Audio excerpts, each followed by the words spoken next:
Bawakwar tawab shalanawa. Bawakwar tawab shalanawa. Abayahawa shabasamayam. Abayahawa shabashamayam. Salakalanawa. Salakalanawa. Al kataayanawa. Alkatayanawa. Watawadalak al damak. Tawadalak aldamak. Sasatab at katayanawa. Satap at katayanawa. Kalhalal hawadla abayahawa alhayam. Kalhalal hawadla abayahawa layang. Bahasa masyayak yawashay. Basha masyayak yawashay. Bahasa amrar kakadas. Basha mrakakadas. Yaman. Yaman. Okay. Alapakan natin si Masyayak Yawashay. So, nandito na tayo sa chapter 13. Basa.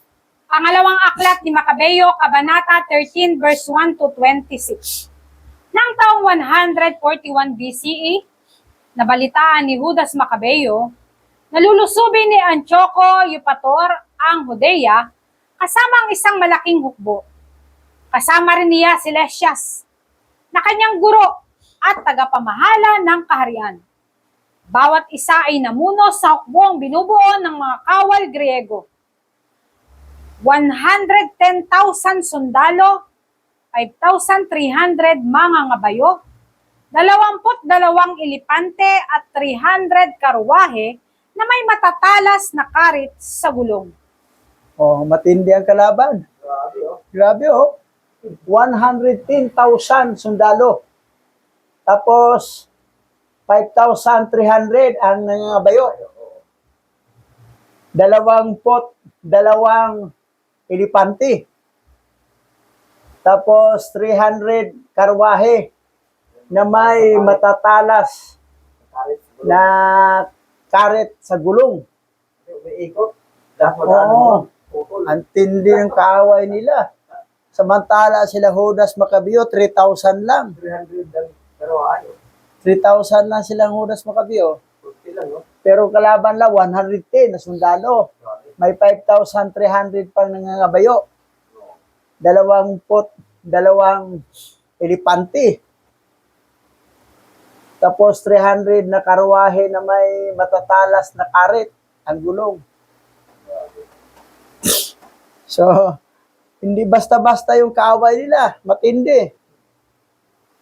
Okay, tuloy tayo. Sumama sa pagsalakay si Menilaw at sinudsula ni Antioco na huwag titigilan ang pagsalakay. Ginawa niya ito hindi dahil sa bayan, kundi dahil sa hangad niyang maging pinakapunong saserdote. Ngunit siya'y nabigo, sapagkat ginalit ng alahayam na hari ng mga hari si Antioco laban kay Menilaw. Nalaman ng hari mula kay Lysias na si Menilaw ang dahilan ng mga kaguluhang iyon. Kaya't iniutos niyang dalhin ito sa Berea at patayin ayon sa kaugalian doon. Biro mo, ito si Menilaw. Hebrew-Israelite yan. Gusto kasi niyang maging punong saserdote. Mayabang ha? Taksil to eh. Gusto niya maging punong saserdote. Ngayon, dinalit ni Abayahawa, hari ng si Alhayam, hari ng mga hari, si Antioco, laban kay Menilaw. Naisip ni Hari Antioco, Eupator, si Menilaw ang dahilan dito dahil sa ambisyon niya maging punong saserdote. Ngayon, papatayin natin, dalhin natin si Berea, papatayin natin to ayon sa ating kaugalian. So, hindi matuloy ang paglusob nila. Si Menilaw na lang patay nila. Kasi yun ang sanhe eh. Biro mo ha, Hebrew-Israelite yan, si Menilaw. Pero dahil sa ambisyosong maging punong saserdote. Tuloy tayo. Sa lungsod na iyo'y may isang tore na mahigit 22 metro ang taas at halos puno ng abo. Mula sa itaas nito pababa at sa taluktok ng tore ay may platapormang hugis imbudo. Sino mang lumapastangan sa mga Diyos-Diyosan, kaya'y magkasala ng mabigat, ay inihuhulog sa toring ito. Gayon ang parusang tinanggap ni Menilaw. Ni hindi man lamang siya inilibing. Makatarungan lamang na ang taong ito'y sa abo mamatay. dahil hindi niya iginalang ang altar na may dalisay na apoy at abo. Ayan. So, ang batas ng mga hintel, doon sa isang mataas na tore, ang sino mang lumapastangan sa mga Diyos-Diyosan, o kaya ay magkasala ng mabigat, ay inuhulog sa toreng ito. Respeto nila mga Diyos-Diyosan nila, yung mga hintel. Oh. Ihulog sa tore. Ngayon, si Minilaw ang naging sampo na ihulog sa tore. Okay, tuloy tayo. Ang isipan ng hari ay punong-puno ng masasamang balak laban sa mga Hudyo. Mga parusang higit sa tinamo ng mga ito sa kamay ng kanyang ama. Nang malaman ni Judas Macabeo ang balak ng hari, iniutos niya sa mga tao na araw-gabi manalangin sa Yahweh para tulungan silang lagi, sapagkat maaaring mawala sa kanila ang kautusan, ang kanilang bansa at ang banal na templo. Hiniling nila na ang kanilang bansa na bago pa lamang nababalik sa dati ay huwag na sanang mahulog sa mga kamay ng mga papanlait na hintil na hindi kumikilala sa alahayam. So, utos ni Judas Macabeo, manalangin tayo na itong na hindi mawala sa atin. Itong kautusan, kasi babaguhin nila kautusan ng mga hintil na ang ipasunod. Wala na yung kautusan galing kay Yahweh. At saka ang bansa, gawin ng bansa na parang bansa na ng mga hintil. At ang banal na templo. So talagang banta talaga. At nangyari ngayon. Wala sa Israel. Wala na doon. Hindi naman totoo mga Hebrew Israelite yan sa Israel. Mga lahi ni Mastima yan na fallen angel. Mga kapu-apuhan ni Esau. Lapastangan. Hindi naman sila maniwala sa kay Mashiach Yahweh na yung dugo ang nagligtas. Mayroon pa silang katandim dito na anti-Mashiach din, na may templo rin, may third temple, na grupo ni Sinin. Pareho yan sila doon sa Israel nila ni Netanyahu Lapastangan. Ayaw nila kay Yahweh. Hindi nila alam si Yahweh si Yahweh yung nagkatawang tao. Nag-shade ng blood para sa katubusan. Ang kaligtasan na dugo ng hayop, hindi dugo ni Yahweh nga nagkatawang tao. Hindi si Yahweh ang savior nila. Kunwari lang gagamit ng Yahweh, pero lapastangan pa ang Yahweh nila kasi yung Aba, kabag-habag. Kabag-habag kay Yahweh. Sa Bisaya pa, alaot ka, Yahweh. Dahil hindi kami niwala na ikaw nagkatawang tao. Ang aming panula, yung dugo ng hayop, iwisik-wisik namin. Kaligtasan ng hayop sila, hindi siya kaligtasan ni Yahweh nga nagkatawang tao. Yan ang promise ni Yahweh kay Adan na kailan ba kami makabalik sa Garden of Eden? Kailan ba kami patawad sa aming kasalanan? Anong sabi ni Yahweh? Kapag ako'y magkatawang tao, mag-shed ng blood doon sa Golgotha. At magkaroon kayo ng kaligtasan sa pamagitan ng aking dugo. Si Yahweh siya, hindi yan taong ordinaryo. Si Yahweh yan. So, yan.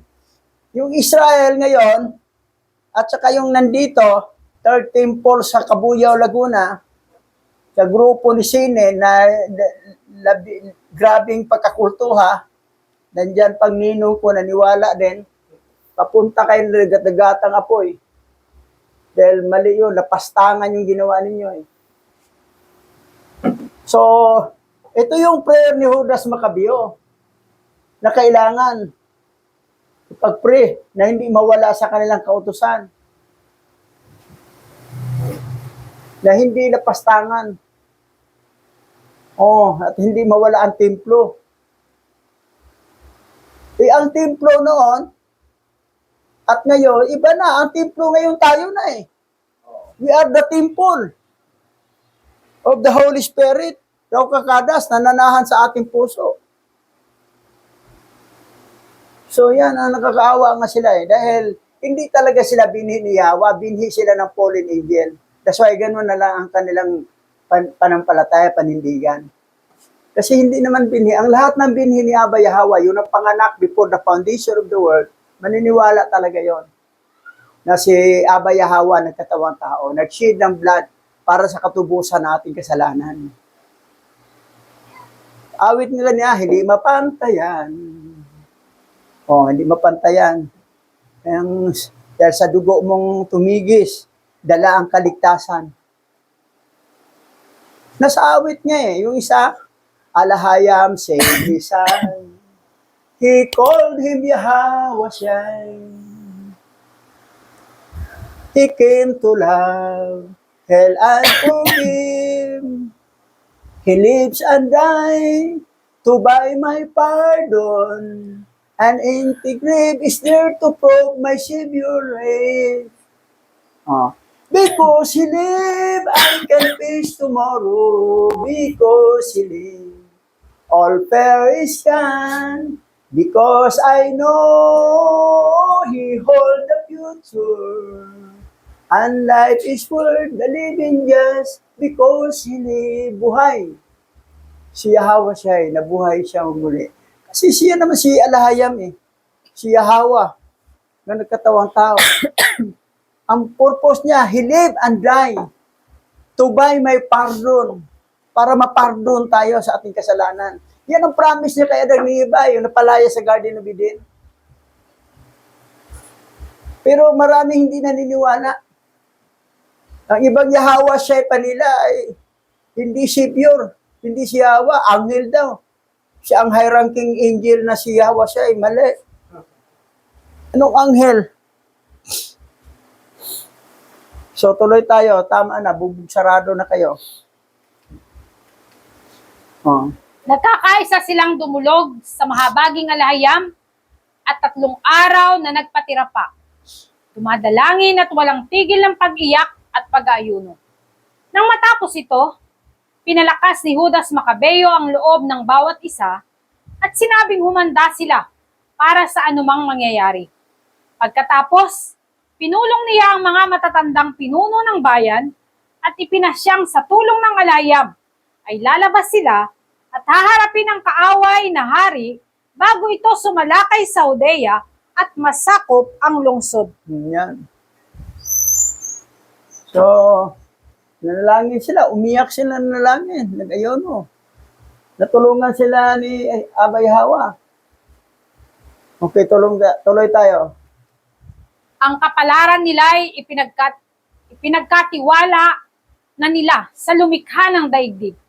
Inikayat ni Judas Macabeo ang mga tauhan niya na lumaban hanggang sa kamatayan, alang-alang sa kanilang mga kautusan, sa templo, sa lungsod, sa bayan, at sa kanilang uri ng pamumuhay. Pagkatapos, lumakad sila at humimpil, malapit sa Modane. Sa alahayam ang tagumpay, ang sigaw na pangdigmang ibinigay ni Judas Macabeo sa kanyang mga tauhan. Nang gabing iyon, sinalakay ng isang pangkat ng mga piliniang tauhan ang kampo ng hari at 2,000 kaaway ang kanilang napatay agad. Pati ang pangunahing elepante at ang sakay nito ay napatay rin nila. Hindi na inantay ni Judas Macabeo na lusubin sila. Kasi 110 yun. 1,000. Tapos sila nang unang sumalakay pagkatapos nilang nanalangin. At 2,000 agad ang napatay nila. Grabe, ang Israel, silang Judas Macabeo, walang pahinga sila, puro mga kaaway, mga hintil. Ginagapi sila, buhay na katay nila. Gusto agawin yung burahin yung teaching na minana sa mga ninuno. Burahin. Ito rin nangyari ngayon, na yung lumaganap na Christian para mabura ang totoong panampalataya. Para ang mga tao kumakain na ng baboy. Para madaling mamatay. Ang iba naman ayaw maniwala sa sinabi ni Yahweh, huwag kang kain ng baboy. Pero pag doktor magsabi, huwag kang kain baboy, saka pa sumunod kasi doktor na. Mas pinawalaan pa ang doktor kaysa sinabi ng pananakasulatan. Masora, ka na masunod sa doktor. Okay, tuloy tayo. Sa ginawa nilang ito, naghari ang takot at pagkalito sa kampo ng mga kaaway. Kaya't matagumpay silang nagbalik. Bago pa lamang nababa ang araw sa silanganan, nangyari ang lahat ng ito sa tulong at pagkalinga ni Yahweh. Sa nasaksihang tapang ng mga Hudyo ay napag-isip-isip ng hari na dapat siyang gumawa ng mas mabuting paraan para magapi sila. Sinalakay niya ang Betsor, isang matibay na tanggulan ng mga Hudyo. Ngunit hindi siya nakapasok. Nagapi siya at naitaboy. Nagpadala si Judas Macabeo ng mga pangailangan ng mga nagtatanggol ng tanggulan. Oh, kita mo ha, sinubukan ng hari. Hindi siya nagtagumpay. Kasi nandun si Aba Yahweh, nag-protect sa mga Hudyo. Oo. Oh, sinalakay niya ang Betsor, isang matibay na tanggulan ng mga Hudyo. Ngunit hindi siya nakapasok, nag-api siya at naitaboy. Yan, dami yan sila. Naitaboy pa, nag-api. Pag si Yahweh na ang kumalinga, sa tulong at pagkalinga ni Yahweh. Yan eh. Nangyari yan sa akin yung gabi na yun na halos di ko makahinga. Nagkaroon ako ng heart attack. Prayer busy, Marley. Ayan. Pero maraming mga kaibigan ko na heart attack, tigok na. Si Pastora din. Atake din siya dito sa kilid niya. Dahil dumapa si Pastor Richard, nanalangin. Umiyak. Yun. Hindi nawala. So, makita mo yung himala talaga ni Aba Yahweh. Ito rin sa kanila, himala. Biro mo, lulusubin sila. Papatay na. So, ganun ang protection. Pag makita ni Aba Yahweh na tayo seryosong maniwala sa Kanya at sumamba sa Kanya. Pero yung mga hindi magsimba, ayan, lubog sa utang. Wala nang mautangan.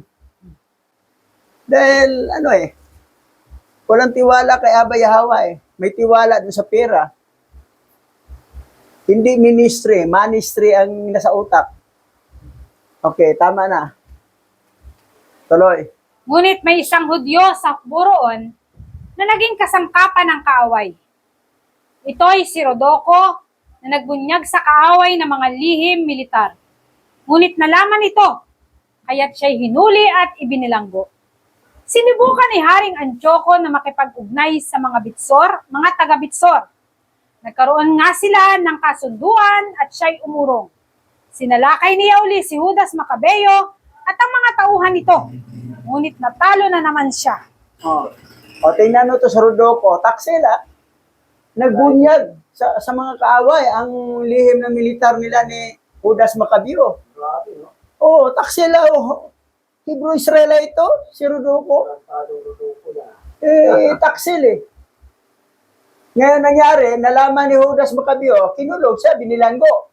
Ngayon, lumusob ang Shari Antioco. Sinalakay uli si Judas Macabeo. At ang kanyang mga tauhan. Nito, ngunit natalo na naman siya. Talo na naman ang Haring Antioco Eupator. Kasi nandoon si Aba Yahweh, nag-protect eh. Kahit kunti lang sila. Samantala, marami ang kaaway, marami mga tauhan, sundalo ni Haring Antioco. So, ganon. Okay.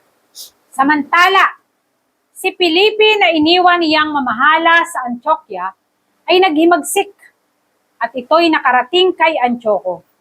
Hindi malaman ni Antioco ang gagawin, kaya't nakipagkasundo siya sa mga Hudyo at sumang-ayon sa kanilang kagustuhan. Nangako rin siyang igagalang ang karapatan ng mga ito. Bilang katibayan, naghandog siya ng dambana at nagkaloob pa ng malaking halaga bilang tanda ng kanyang paggalang.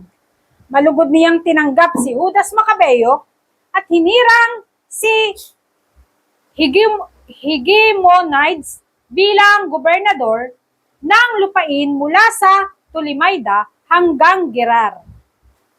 Ayan. Sa wakas, sumuko si Haring Antioco. Hindi kaya natin ang Hebrew Israelite, kahit kunti lang sila. Ang dami natin, pero talo pa rin tayo. Makipagkaibigan na lang tayo. Oh. At sabi niya, bilang katibayan, naghandog siya sa dambana at kaloob pa ng malaking halaga bilang tanda ng kanyang paggalang. Oh. Yan. Kasi nakita nila, ang dami natin, ilan na yung mga Hebrew Israelite na mga sundalo. Pero lagi tayong talo. Sila tagumpay. So nakita nila ang himala, ang milagro. So nakipagkaibigan na lang. O nagbigay pa ng handog sa dambana bilang tanda sa kanyang paggalang. Malagod niyang tinanggap si Judas Maccabeo at hinirang si Jerinomedes bilang gobernador sa lupain mula sa Tolemaida hanggang sa Gigar. So, kapag si Abay Hawa panik sa atin, if Alhayam is with us, who can be against us? Na kailangan talaga panik si Abay Hawa sa'yo. Matutuwa siya sa'yo. Pero kung galit siya sa'yo, dahil tulibagbag ka rin, matigas ang ulo, hindi ka ministry, kundi manistre, ang nasa utak mo, pera lang, hindi talaga totoo naglilingkod kay Abay Hawa, pagdating ng mga problema, hindi kanya tutulungan ni Abay Hawa. Bahala ka sa buhay mo. Matigas ang ulo mo, pasaway ka rin. Lubog ka sa utang mo. Ganon. So, ang atin talaga, seryoso tayo maglilingkod. Ipakita natin, totoo tayo na ng palataya sa Kanya. Dahil yung inasam-asam na alam naman niya kailangan natin eh. Katulad ng magulang, alam ng magulang kung anong kailangan ng anak niya. At ibibigay niya sa anak niyang matino. Pero kung anak niyang pasaway, bahala kang pasaway kang bata ka. Di kita bibigyan dahil walang katinuan yung ginawa mo. Ganon din sa atin, sa harapan ni Abay Hawa. So, tama ng sermon. Tuloy. Tumuloy siya sa Tolemaida.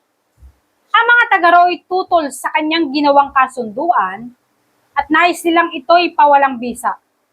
Sa gitna ng ganoong pagtutol, tumayo si Lysias sa plataporma at ipinagtanggol ang kasunduan sa abot ng kanyang makakaya. Sa kanyang magandang paliwanag, mapayapa pa niyang napasang-ayon ang mga mamamayan. Nakuha niya ang kanilang pagtitiwala, kaya't umuwi na siya sa Antioquia. Sa ganitong paraan, ang paglusob ng hari ay nauwi sa pag-atras. O, yan. Nauwi sa pag-atras ang paglusob ng hari. Kasi ang mga taga-Tolemaida, taga-roon, ay tutur sila sa ginawang nakasunduan. Gusto na ituloy, girahin talagang Israel, ang mga Hudyo. Pero mabuti, ito si Lysias, nagpaliwanag sa plataporma niya at pinagtanggol niya ang kasunduan sa abot ng kanyang makakaya. At naliwanagan naman, ayun. So, ang hari, sige, atras na tayo. Hindi na tayo matuloy sa girahin sila. Yung kasunduan, gawin na natin. So, yun. Kasi kahit kunti lang yung bansa na yan, pag matino talaga, ang Israel talaga, pag laging matino, tinutulungan talaga ni Abay Hawa. Pero kung pasaway, ay hindi. Yan na nga sa atin dito, mga pasaway, tinatanggal natin kasi madadamay tayo sa kanila eh. Walang blessing mangyayari sa atin pag nandito yung mga pasaway. Kasi ay itiwalag natin. Yung pasaway, pag may dumating na biglang magpakita, ay no eh, wala na kayo sa listahan. Kurado na kayo. Magpakita lang kayo because of money. Ministry kayo, hindi kayo ministry. So, yan ang nangyari. That's why dito nagtapos. Manalangin tayo, Pastor Buddy. Okay, tayo po ay manalangin. Maraming salamat po, Abay Yahweh, sa aming natutunan ngayon. At sa lahat po, na kung saan mang lupalop sa mundo nakarating ang pangaral nito, kami po ay nagpupuri, nagpapasalamat sa iyo. At itaas po palagi ang iyong banal na pangalan. Luwalhatiin ka at danikilain. Dahil ikaw po ang dakilang lumikha ng langit at lupa. At higit sa lahat, ikaw ang nagbibigay ng aming buhay. Maraming salamat po sa pangalan ni Yahweh. Yaman.